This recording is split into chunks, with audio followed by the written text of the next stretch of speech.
Congressman Mike Burgess from Texas and Congressman Andy Harris from Maryland. Gentlemen, thank you so much for coming on. Congressman Harris, we'll start with you. The idea that the left now wants to somehow push the Senate's work, not come in, what are they trying to do here as far as the confirmation of the Supreme Court?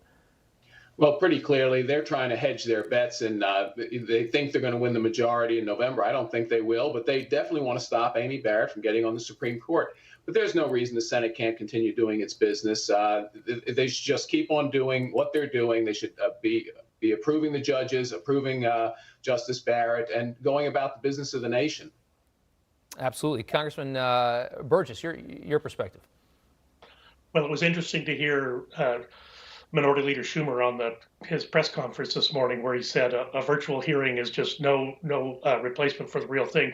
I've been saying that on the House side for months, and Speaker Pelosi refuses to do the proper testing, get us all together, let us do the business of Congress on the House side. So it has been a sort of a study in irony this morning. But I agree with Dr. Harris. There is no reason the Senate cannot do its work, get through the initial part of the process, get ready for that vote, because it's coming the end of the month. Yeah. And I don't know what other arrows they've got in their quiver, but I think the Senate needs to press on.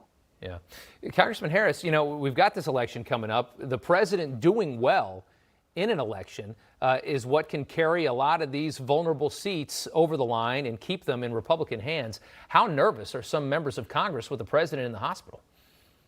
Well, obviously, it took us as a surprise on Friday, but it's great news that he's maybe discharged tomorrow. It just shows how important Operation Warp Speed was in getting those therapeutics and those vaccines on a fast track.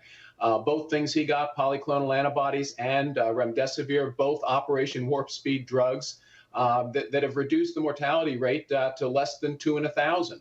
The bottom line is that, look, people are still concerned. It's still going to be a very close election.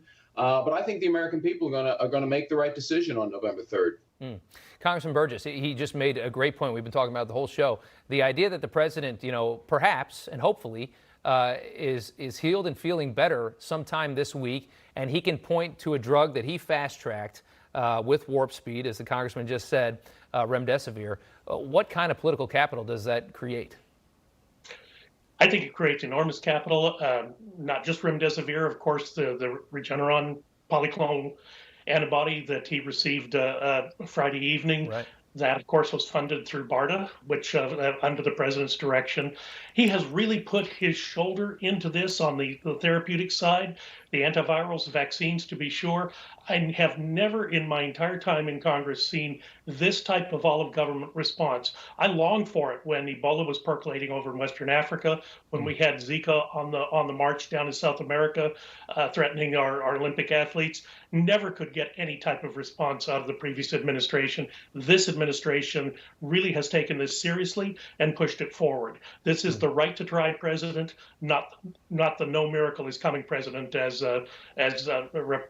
former Vice President Biden has said.